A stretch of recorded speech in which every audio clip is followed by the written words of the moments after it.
It's IMSA's 50th anniversary season, and no better place to start the season if you're in the Lamborghini Super Trofeo North American Championship than Barber Motorsports Park, an absolute racing mecca just outside Birmingham, Alabama. Welcome to rounds 1 and 2. I'm Brian Till, along with Anders Krohn. This is where we are, deep down south, just south of Atlanta in Alabama. Yeah, and it's just one of the best road courses in all of North America. So fast, so flowing. Really only one major break zone into turn 5. That's where we're going to see a lot of our overtakes being made. But outside of that, just a long complexion of back-to-back corners. So much G-load, a lot of elevation change, and a lot of cambers. And it is just a fantastic track. When you have a great car, it's the best day you'll ever have on track. If you have a bad car, it's going to be a long one. But look at this racetrack. It's almost like a ski resort or a golf course. It really is, and it's just so many undulations. This is the exit of turn 3, and coming up into turn 4, this is that long hairpin. Turn 5, turn 6 there. That's where all the overtakes are going to be made. And then coming down the carousel here, turn 8, 9, 10. It's just a fabulous facility all throughout, and yeah, it's a technical place for sure. No better way to get a look at this racetrack than on board. So let's take a lap with Andrea Amici. I'm Andrea Amici. This is a lap around Barber. The first corner is really fast. We use the 4th gear. When we approach to the following corner, is 3rd gear. This is a really understeering corner, so you need to keep some brakes in the corner to avoid the understeer. Here we go close to the harder braking zone of all the track. We slow down from 5th to 2nd gear. We need to approach well in this corner to have a good traction in the exit. Keep some curb in the exit. Now we go back in another harder part of the track. 200 meters braking, downshift in 3rd, use the curb in the mid. Be careful to avoid the understeering exit. Now we are going to the faster part of the track. Here is the faster chicane, 5th gear, just lift in the mid, go back early on throttle, use the curb in exit. We are going to the other faster chicane, 5th or 4th gear is also almost the same. Then you have this harder exit where you can see the exit, but after some laps you know where you have to go. 4th gear even in this corner, brake in the mid, downshift in 3rd, and try to keep a lot of speed for the last corner where you need to keep the speed for the main straight. And so thanks to be with us and enjoy the race. Round 1 of the 2019 Lamborghini Super Trofeo North American Championship took the green under blue skies yesterday. But look at this move down into turn 1 by the number 1, Andrea Amici. Yeah, but it was going to be a different story just corners later. Look at this, Richard Antonucci up the inside and gives a hip check to Andrea Amici. Off the track he goes, and Antonucci had to serve a drive-through penalty. More close racing, 3 wide. You would expect that in a one-make series like this, and then after Antonucci served the penalty for the incident responsibility, that left Jacob Eidson out front until this move by Brandon Godovic. Yeah, and then a huge contact there going into turn 12 for the 43 and the 88 car later in the going as well. That's Stephanie Simo and Jeffrey Cheng. But at the checkered flags, after a great opening stint by Brandon Godovic, Connor Daly takes the checkered flag, gets a little high five by his good buddy IndyCar driver James Hinchcliffe.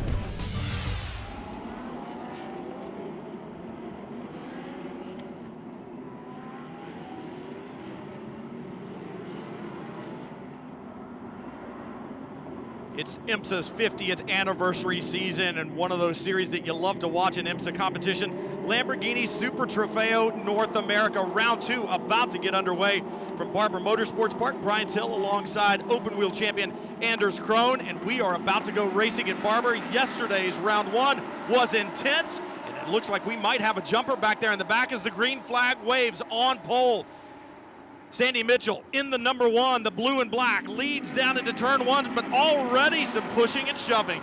Yeah, that's Corey Lewis being shoved off the track in that white Lamborghini, and more trouble here back in the pack as well, and crazy opening lap so far. Crazy opening lap, and David Lind in the green 94 straight to the front. Mitchell, I should say, with a good start, but man, the demon start by Lind. How was he able to do that? He must have done that around the outside of turn 2 and just got the run off the corner, because yeah, Mitchell was well out in the lead, and Dennis Lind, the Danish driver, able to get that position.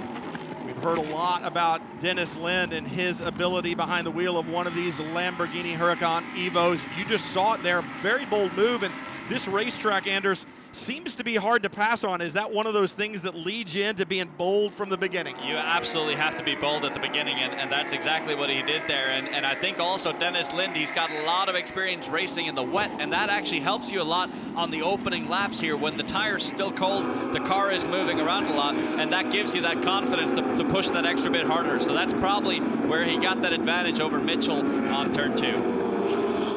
Somebody else bold as gold. You saw that black and gold number 69, Eric Kern. If you're an IMSA WeatherTech sports car fan, you'll recognize him as a champion in the prototype division.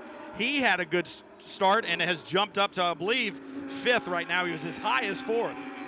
And it's just a stellar lineup here when you look at it, and you have the likes of Connor Daly running in 3rd. Corey Lewis, a Lamborghini champion as well, running ahead of Eric Kern here. So just an absolutely stacked field. Lind, one of the pros, 4 different classes running right now. Pro-Am, Pro, also LB Cup, and Am Division. And how about this for Connor Daly and Corey Lewis fighting it out again for a 2nd day in a row. Their battle yesterday was absolutely titanic, and yeah, it looks to be carrying on here as they're trying to chase down Mitchell in the 2nd spot. Just good, hard racing. These Lamborghini Huracan Evos, over 600 horsepower, huge Pirelli tires on them. When we talk about the street car and you look at one of those, you see it parked somewhere, it's like, that's the car I want to drive. Well, this Huracan Evo in its race trim, the front tires are as big as the rear tires on the street car, so a lot of Pirelli rubber down, good aerodynamics. Looks like that combination should work around Barber Motorsport Park. It really does. They can carry so much speed through the corners, but probably the most impressive thing, said Jacob Edson when I spoke to him yesterday, is the braking ability of this thing. It generates so much downforce that you can brake so much deeper than you believe going into a session. And Connor Daly now with a move, or trying to do a move into turn 1 on Mitchell. Sandy Mitchell behind the wheel of the number 1. I was talking to Travis Hogue, who calls the shots on that team, and he said this young man is exceptionally good.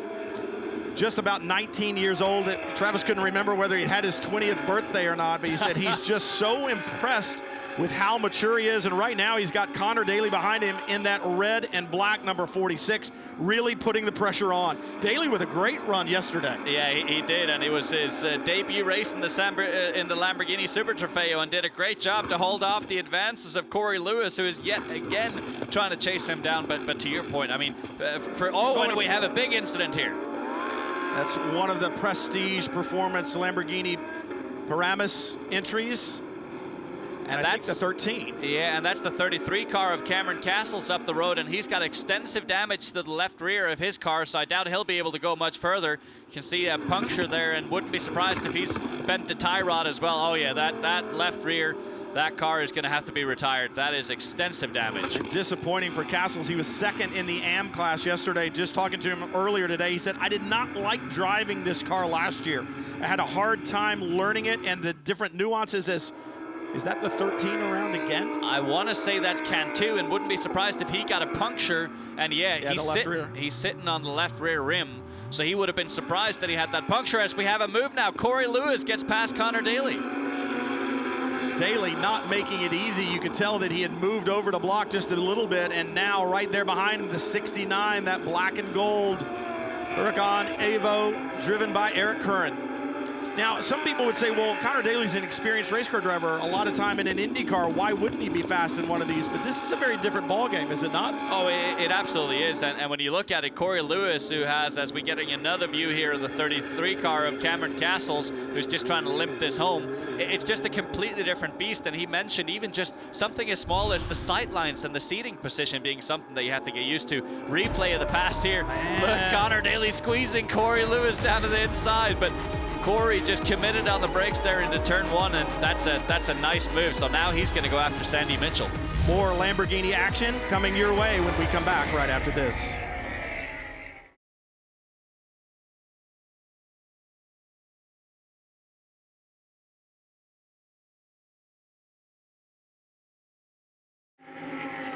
Welcome back to round 2 of the 2019 Lamborghini Super Trofeo North American Championship. Oh! Sandy Mitchell! Whoa! Did he stay out of the gravel? That was as close to a crash as you could get. I don't know if he dropped the left rear in the braking zone. Is that what made that car get loose? But for Sandy Mitchell, talk about fighting tooth and nail. He was not about to get up. He stayed on that bucking Bronco, that raging bull, all the way until he saved it. Are you all right? I'm just blown away that Sandy Mitchell was able to hang on to that thing and not drive it straight into the barrier, because that braking zone for turn 5 is so steep downhill. And so once you've made a mistake or once you've gone slightly off track, the ability to slow the car down is almost impossible, as I think we have a puncture here. I see smoke off the back. Is there a fire in the engine compartment? I almost wonder if it's a left rear puncture and there's a little bit of tire rub there. I saw something glowing back in one of the air vents. I think there's a fire in the engine compartment. And big puff of smoke out the left side. Huh. Looking back in the air vents, and I see smoke out of the engine compartment, but I thought I saw flame in there, so perhaps it wasn't dropping that right side wheel. Perhaps it's oil. Well, I almost wonder if going off track is what caused this smoke now, because maybe he blocked the radiators and the engine's overheating or something to that effect, because certainly didn't look like he had any sort of mechanical issues. But as the car comes to a halt, yeah, they've got the fire extinguisher out and pointing it towards the engine compartment. So heartbreak here for Sandy Mitchell, as getting a replay of what happened. Mitchell out of the car, that's good to see. So into turn 6 in the braking zone. Yeah, and just hits the brake and just gets onto that grass a little bit, and the moment you do that, you immediately lock up the outside tires. So that's what was the root of the issue. And of course now the question is, what happened here as he went over the gravel trap to cause the engine to catch fire? Because yeah, certainly not caused by the initial incident. You would think that with the diffuser underneath, there's the fire that we were talking about. That's much larger than I saw. Wow.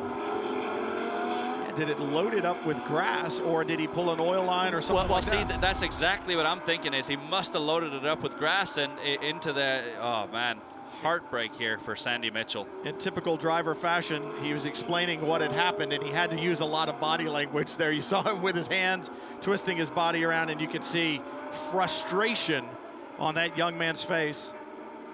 It's amazing, though, that he did save it. You saw those right side tires get in the grass, and then it was Katie bar the door. Yeah, it was astonishing to watch. But meanwhile on track, Dennis Lind's lead has evaporated slightly here, down to 3.3 seconds. It was up to 4 seconds a lap ago. So Corey Lewis now starting to reel in that car of Dennis Lind. Maybe his tires, maybe they started with slightly lower tire pressures on that car of Corey Lewis, and now with clean track ahead of him, he's able to catch up to Dennis Lind. So why would you want to do that? Why would you want to start with those lower tire pressures?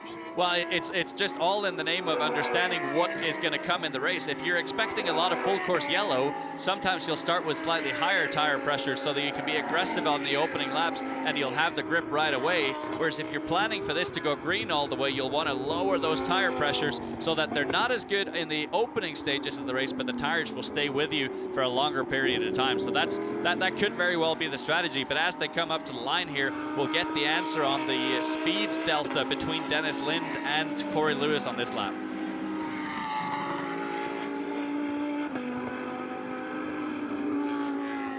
'94 still out in front. Lind with a great jump at the start, putting pressure on and then moving to the front. And Corey Lewis in that white 29 hanging there as well, but not a good day for people who did well yesterday. We saw Cameron Castles, who finished second in AM with his problems, and then Mitchell there in the #1 with the fire. They have retired. They finished on the podium yesterday in Pro. Yeah, they are, and this lead is quickly evaporating. Look at this, 2.6 seconds, and of course they're not competing for position as it were in categories. Dennis Lind in the Pro-Am category, he is the pro in that car, and Corey Lewis in the outright pro category. So I bet Corey Lewis, though, wants to prove himself, wants to show that he can reel in the Lamborghini factory driver of Dennis Lind here at Barber Motorsports Park.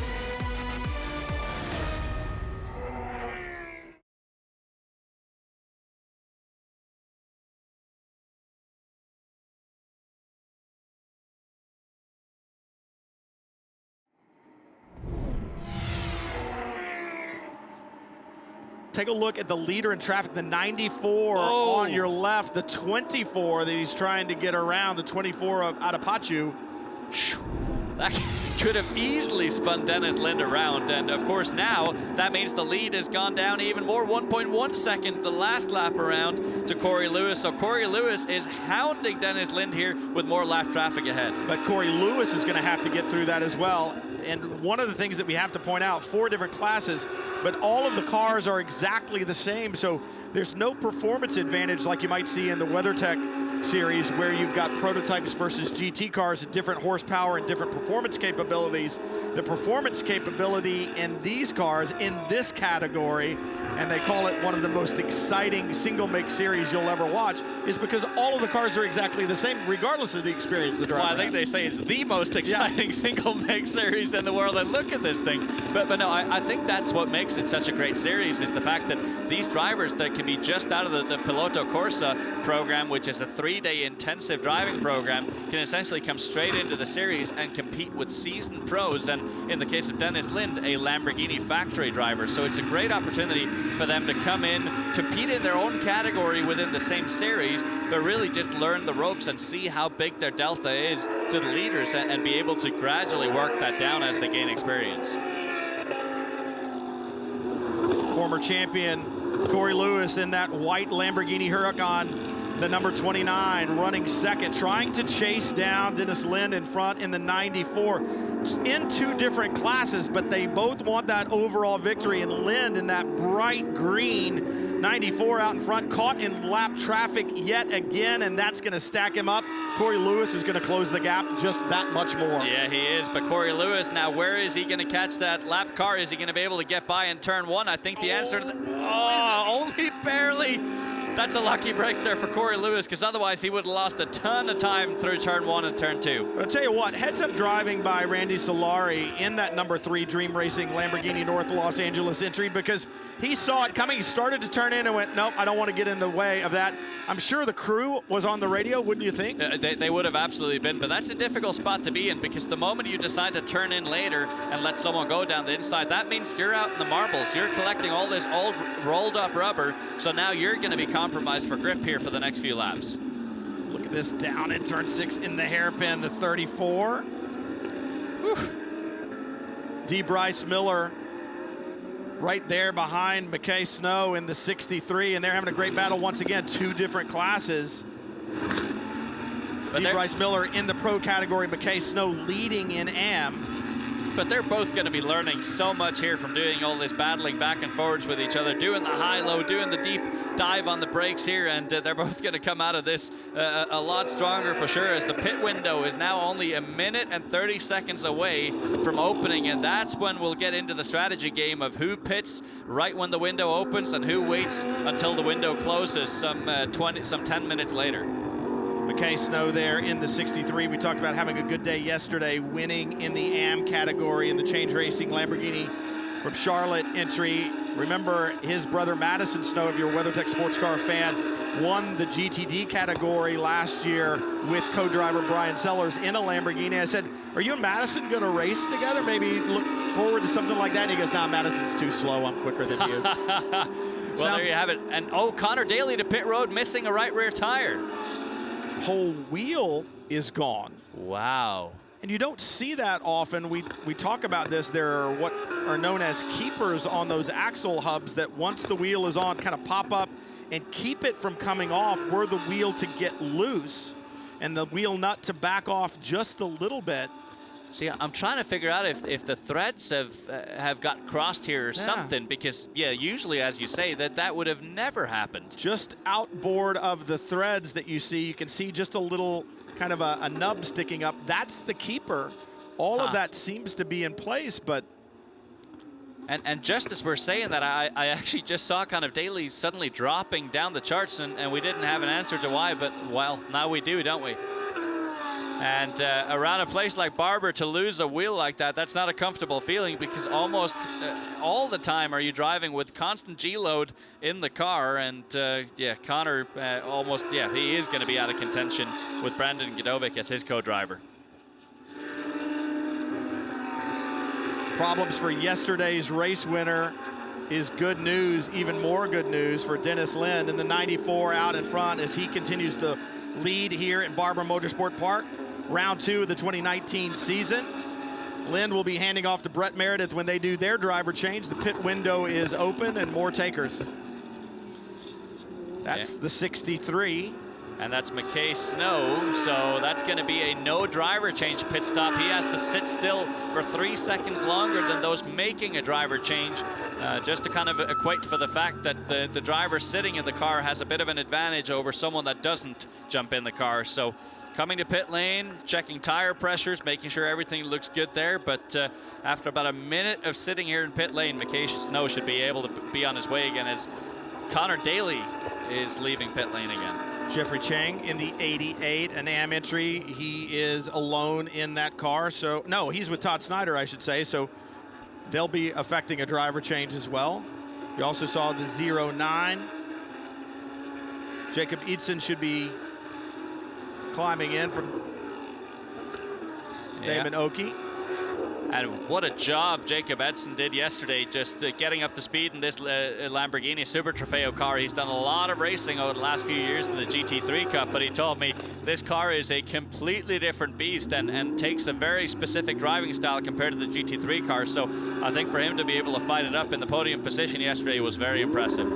Well, I think they were smart. That was the combination who just looked at it and said, let's not get involved in the battle that's around us. Let's win our class, because truthfully, at the end of the year, that's what you want. You want that championship. 34 now in, D. Bryce Miller. And wouldn't be surprised to see our leader here wait until the very end of the window. That's Dennis Lind, the pro in that Pro-Am lineup in that 94 car. So he's probably going to stay out as long as he possibly can. And Corey Lewis, while he's got the steam going, he's going to stay out as long as possible as well in the 29 car.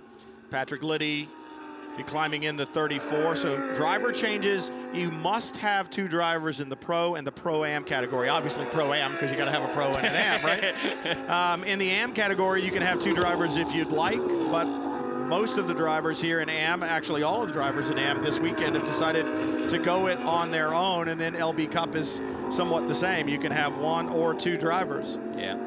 And Dennis Lind here sort of still able to keep Corey Lewis at bay. And as we say that, Corey Lewis does come into pit lane. That's, of course, going to be Richard Antonucci taking over the wheel there.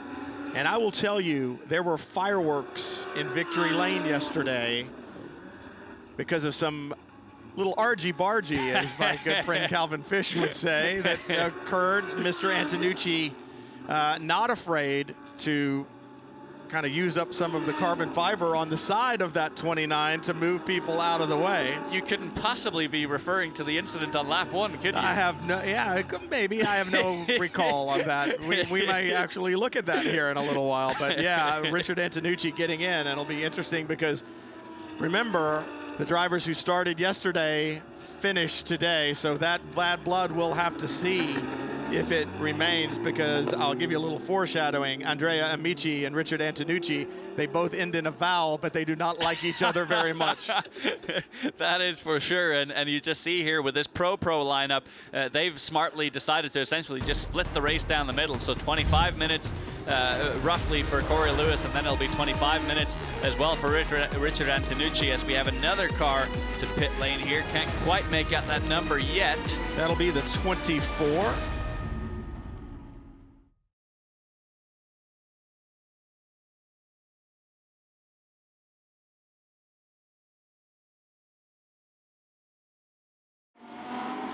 Welcome back to Barber Motorsports Park, where the action continues. That shot always gets me here at Barber, watching the cars come to pit road. You look at that long shot and you see them dart straight off and you think, oh my goodness, somebody's had a problem, but they're actually just coming into the pit lane. So that is your leader, Dennis Lind, into pit lane, and I believe Eric Curran behind him. Is that the gold and black 69? Yeah. That's your second place car. Antonucci in third, but almost a lap down. You saw as Lynn came in that Antonucci was just up in front of him.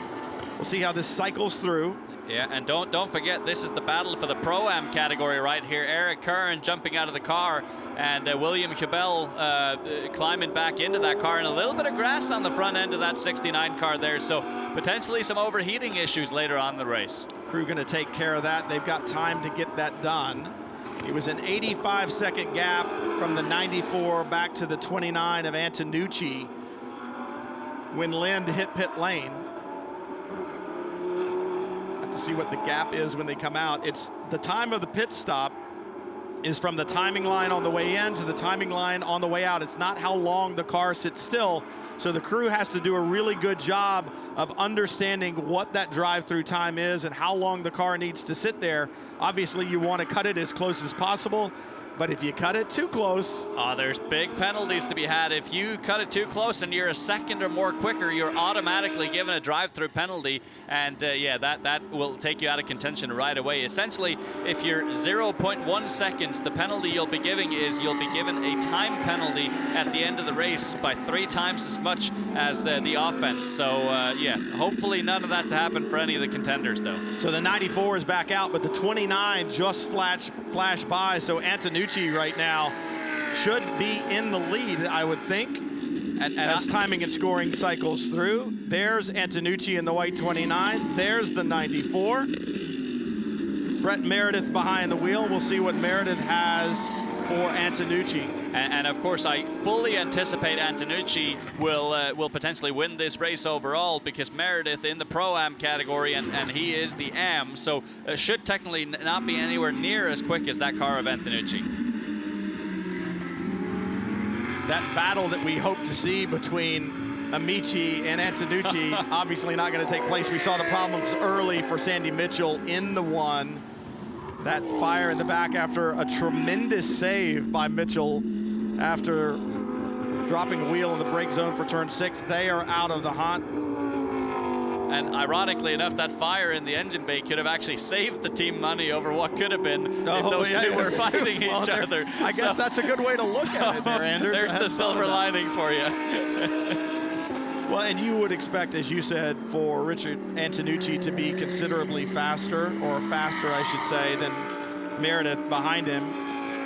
Meredith did not make his living doing this, so, and Richard Antonucci, certainly the hired gun in the 29. And Richard Antonucci with so much racing experience. First open wheel racing in Europe, then he came to Indy Lights here and won races with Schmidt-Peterson Motorsports, who's obviously now and a bit of a wiggle there. Did you see he was touching the grass in the braking zone? I was gonna say, he almost did the exact same thing that we saw from Sandy Mitchell. And to be honest with you, I think part of that is you sit so low in this car, and it's such a wide car that sometimes it can be difficult to see where your right front corner is. So I wouldn't be surprised if he was just focused on the apex and didn't necessarily know exactly where the placement of his car was in that brake zone. If you've not been to Barber Motorsports Park, you certainly need to come here. But if you're a snow skier, in my mind, you can kind of understand it. There are certain places, this 8, 9, and 10 complex, it's almost like stepping from ski to ski in a slalom course. It's that same kind of feeling where you're moving that weight side to side, and other areas feel like a giant slalom where it's still back and forth, but in a more wide open setting. It absolutely is, and it's also the same feeling when you have a good car beneath you. It is almost like carving on skis when you the rhythm is perfect and the skis are just digging into the snow absolutely perfectly. However, if you're not happy with your car setup, yeah, that car is going to feel like it's on top of the surface, almost like skis when you don't get enough carb. So yeah, very, very similar, especially with all the camber in the corners here at Barber.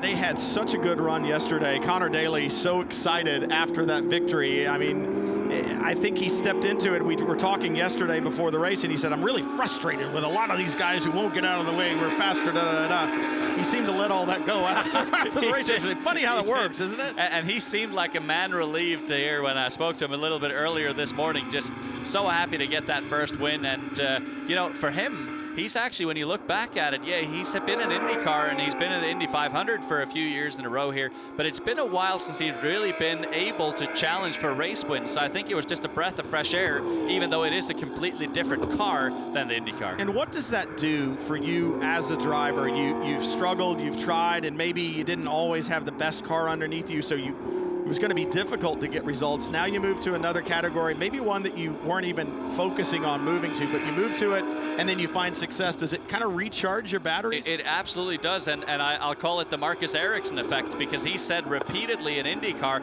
he feels like, man, I've got a fighting chance. In Formula One, I was always locked into my position based on whatever equipment I had, but in IndyCar, I feel like I have a fighting chance. And so I think it's the same exact thing for Connor Daly, where, yeah, he's had some opportunities in IndyCar, but hasn't necessarily always been a fantastic opportunity. And here, a lot more of a level playing field, a lot more limited on what you can do from an engineering perspective compared to an IndyCar and Super Trofeo, so it does come a lot more down to the drivers. Well, we were talking about Brett Meredith earlier running second in the 94. That position's now been taken by Patrick Liddy in the 34 that you see right there, the US Racetronics Lamborghini Beverly Hills entry. And Liddy was very impressive yesterday as well. Yeah, just put together such a solid run, and similar today. I mean, just kind of not quite in contention to fight against Richard Antonucci, but yeah, that would be a very, very tall order considering all the experience of Antonucci. 18.5 seconds or so behind Richard Antonucci right now is Patrick Liddy. And he's going to need help to get that. Obviously, with 10 minutes to go, you would need a full course caution or something to bring it back. But then the question is, does he have anything for him? As hard as these guys have been running, is it possible to run these Pirellis off? Obviously, Antonucci is incredibly experienced out in front, doesn't have a lot of pressure, but you absolutely can. I mean, they're very good tires, and if you look at how the lap times kind of fall off during the course of the race, it's not a sudden drop-off. It's just kind of a slow slope, and actually somewhat helped by the fact that your fuel load gets lighter throughout the course of the race. But you can definitely drive them off if you are too aggressive, and of course the one help that you have along the way is you have the traction control, so you can manage that a little bit. But still, if you get the car too sideways too many times, yeah, you're going to lose that grip quickly. It seems, too, that learning how to utilize the traction control for drivers like Connor Daly, that's a challenge in and of itself. If it seems like if you're running too much of it, it's a hindrance. If you're not running enough of it, that can be a hindrance. You can burn up the rear tires. And you know, it's almost a bit of a similar thing almost to driving a four-wheel drive. I had a chance a few years ago to drive a World Rally Championship car with four-wheel drive for the first time, and it was kind of one of those things. When I was going sideways, my brain told me, oh, I need to lift at this point, because that's what you do in an open-wheel car, when in reality you had to put the power down to get the max amount of traction. And it's the same thing with traction control here. Even though you feel like the car is on the limit, you have to hit the throttle, because the electronics will actually give you the best possible traction off the corners. Brandon Godovic in that red and black 46, maybe a little bit frustrated with the car in front of him, Todd Snyder, but doesn't really need to be. Getting past this car is not going to really do him any good. Remember, Connor Daly, when he was behind the wheel of 46, had that right rear wheel problem. Got to believe the car's not as good as he really wants it to be. So really, do you just bide your time? It's kind of hard to tell a race car driver to do that. You race. You go for it. You always go for it, because again, it's experience that you can use for the future. As Brett Meredith here, the leader in the Pro-Am category. Okay, McKay Snow has dispensed of Liddy and has moved forward. He's now third overall. Wow. So you've got a Pro in first, a Pro-Am combination in second. No, timing and scoring lied to me. It's changed just a little bit. Liddy up in second, then Meredith in third, McKay Snow in fourth. But this is the battle right now for third overall. And how amazing would that be for McKay Snow in the AM category to be able to pull that off? That would be just fantastic, and getting much better runs off the corners here. Squares off the corner a little bit better, gets the traction down, and really, really gets the run here. So it could just be a matter of time before he gets by Brett Meredith. And Probably wants to bide his time on the back part of the track, but once he gets back around to turn 5, might be able to get the job done. I see what you mean, though, about McKay Snow seems to run such smooth, gentle lines, maybe a slightly later turn in the beginning, but does that wear the tire a little bit less? Perhaps he travels a little bit farther, but is it easier on the tire? I absolutely think it is, because that slightly higher arc going into the corner means that when he's going to power... Oh, he's looking there. Oh, yeah. Nice. But when he gets on power, it means that he's asking the tire to do more of one thing at a time. It's just accelerate. It's not accelerate and turn at the same time. So he could very well, if he gets close enough into turn 2 here and gets the run off, he could very well challenge here for 3rd place overall. So squared off, now go down to the inside and get to the power. No, runs a bit too wide that time, so lost a bit of traction. What does McKay Snow have? And then the 0-9 right behind. Eaton now in this fight. Eaton looks inside Snow. And I think McKay's gonna say, you know what? Yeah, I don't need to battle. I don't need this fight, because Eaton now in the Pro-Am category has Meredith. This is now the battle for the Pro-Am win, just in front, the 94 of Meredith in that bright green Lamborghini, and then Eaton just behind in the 09. So Jacob Edson here on track to get overall podium if he gets by that car of Brett Meredith. And yeah, we watched that battle yesterday, didn't we, with Jacob, and he was just on fire in his first ever Super Trofeo race. So he's going to be a motivated boy here. Don't do it into turn 12. No, not the place. That is not the place you want to try and go for an overtake at Barber. And McKay Snow's going, I let you by so you can go fight, but don't make me pass you again. Yeah, that's not the place to get it done, is it? Who will take the win in round 2 of the Lamborghini Super Trofeo North American Championship from Barber? Stay with us and find out.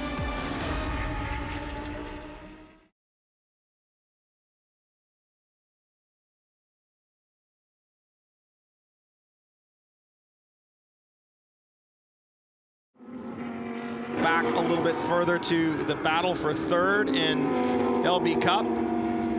Ashton Harrison in the 43. Yeah. Just in front, 88, Todd Snyder. Yeah, and Ashton, she's pushing hard here, and clearly she may have been preserving her tires earlier in the race, because she's got much better pace. Don't necessarily want to do anything into turn 1, but watch out in turn 5. Wouldn't be surprised to see her dive down the inside. So now she's got to run that slightly higher arc here. This is a tough move, tough move, gutsy move. Can't she pull it off? Ashton Still Harrison. side by side. Travis Hogue, who's the team manager there at Prestige Performance Lamborghini Paramus, was so impressed with her drive yesterday, and why would you not be now coming back to the inside? Oh, look at that little correction there, a little bit of a wiggle for Harrison. Got about 60 members of the company that her family runs here watching, cheering her on. Well, she's doing a terrific job at it, and clearly she has the upper hand as it pertains to... Oh, and she spins! Just when you thought she had it done. Ashton Harrison, what a great battle, though. The disappointment, other cars streaming by. I think that may have been the leader, Antonucci, that went by. Not exactly sure, but back underway. Be careful. And I tell you what might have very well happened there at the bottom of the hill is when they went side by side, she was out there in the clag and picked up some rubber on her tires, then tried to go to power, spun that thing right around. How quickly it can go wrong. And this is just sheer will here, wanting to get to the power as quickly as possible. Maybe she had the traction control settings set a click or two too light and just spun those. And again, it's some 620, 630 horsepower under the bonnet here, so easily done. Pirelli tires a little bit worn out. Maybe the traction control, as you said, not quite there. 620 Lamborghini horsepower, trying to make it to the ground and just did not work that time. But what a spectacular lap or so of battling. Ashton Harrison there with Todd Snyder in the 88. And some really gutsy moves. And clean driving by both. And just full-on commitment for Ashton Harrison there. And she obviously co-drives with Stephanie Simo. So a great race for them up until that point. But that'll spur them on towards the end of the season here as we have 1 minute, 20 seconds to go with Richard Antonucci, a full 20 seconds ahead of Liddy.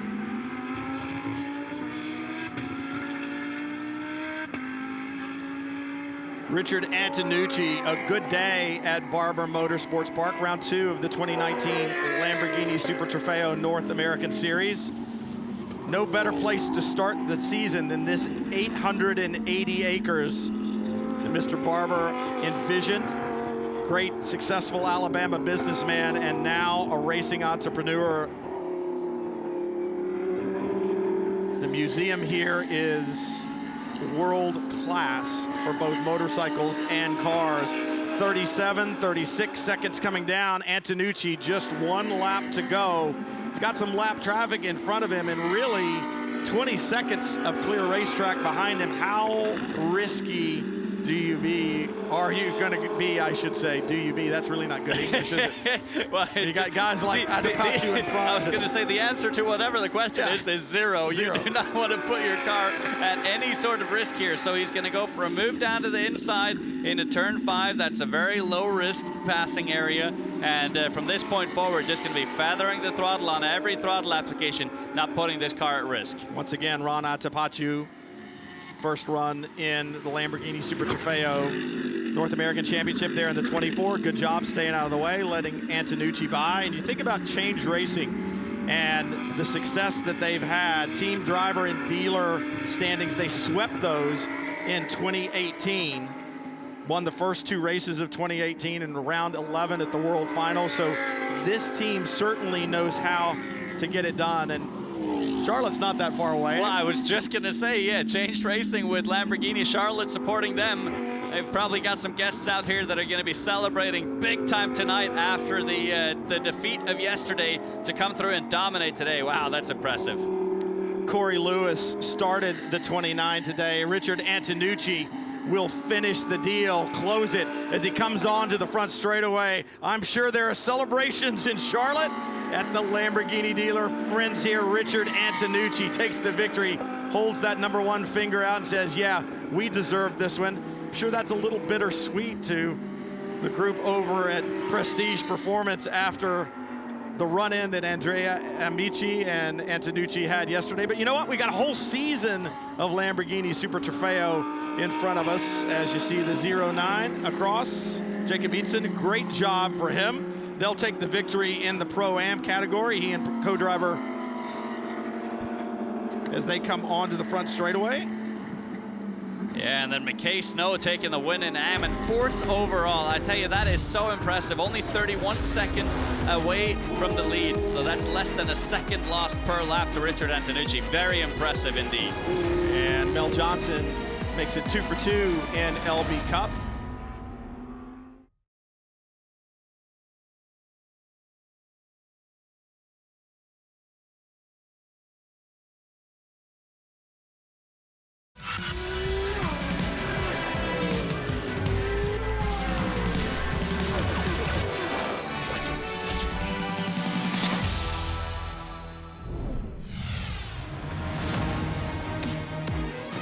Celebrations beginning here at Barber Motorsport Park. Round 2 of the Lamborghini Super Trofeo North American Championship. Take a look at the winners here, and especially the class winners, Corey Lewis, Richard Antonucci, kind of the class of the field, but they had some help when their main competition, the #1, Sandy Mitchell, had problems early on. They did, but absolute dominance today after disaster yesterday. And how about this in the Pro-Am category? Jacob Eatson and Damon Oakey taking the win there and finishing 3rd overall. And then McKay Snow needed absolutely no help at all. He was spectacular, running as high as 3rd. I thought he was going to end up on the overall podium. And how about that in the Am category, no less. So Madison Snow finishes 4th overall, and then Mel Johnson in winning the LB Cup category. In that 08, making it 2 for 2. Let's head down to Victory Lane. Big difference from getting a drive-through, and we just did our pace. Corey did an incredible job. Huge thanks to the whole Lamborghini Carolinas team, from the engineer all the way down to everyone in the team. You know, Corey and myself, we just gelled really well quickly on Thursday, and that's the first time we drove together, but it's an honor to represent these guys and to partner up with such a champ. The start of the race didn't exactly go to plan. I think we went from 2nd to 4th right after turn 1, so I had to play a little bit of catch up, but just thinking, you know, patience, that's the biggest thing. We have a long race, 50 minutes, but we were able to get back up towards the front there, and I believe the Pro-Am car was leading there for a little while, so just kind of sat back and paced because we knew we had better pace in the second leg. So proud of everybody in the Change Racing organization. Lamborghini Charlotte, we have a bunch of people here from the dealership, so it's great to represent. Congratulations to our winners, and this is how the championship points look at this point. Now, unofficial, of course, but we have plenty of racing yet to go in 2019 before championships are decided. What's your take on all of this? All I'm saying is I'm unretiring. I'm coming right back in the Super Trofeo because this was fantastic. Look at this turn one action and $350,000 race cars and just playing it out and racing so aggressively. The most exciting single make series in North America. And yeah, some drivers had a bad day today, but is it a bad weekend when you get to hustle 620 horsepower worth of Lamborghini Huracan Evo around Barber Motorsports Park? I wouldn't think so. No, it is not in the slightest. And Sandy Mitchell, we got a view there of that huge moment into turn 5. Just a great opening weekend for the Super Trofeo, and I can't wait for the rest of the championship. It's going to be tough in every single category. Heartbreak for some, celebrations for others. For Anders Krohn, I'm Brian Till. Thanks for joining us for Lamborghini Super Trofeo North America action. Congratulations to all our winners, including Richard Antonucci and Corey Lewis with the overall. This copyrighted telecast may not be reproduced, retransmitted, or used in any form without the authorized written consent of the International Motorsports Association. We would like to thank all of our loyal fans for your continued support, and we hope you enjoyed today's broadcast.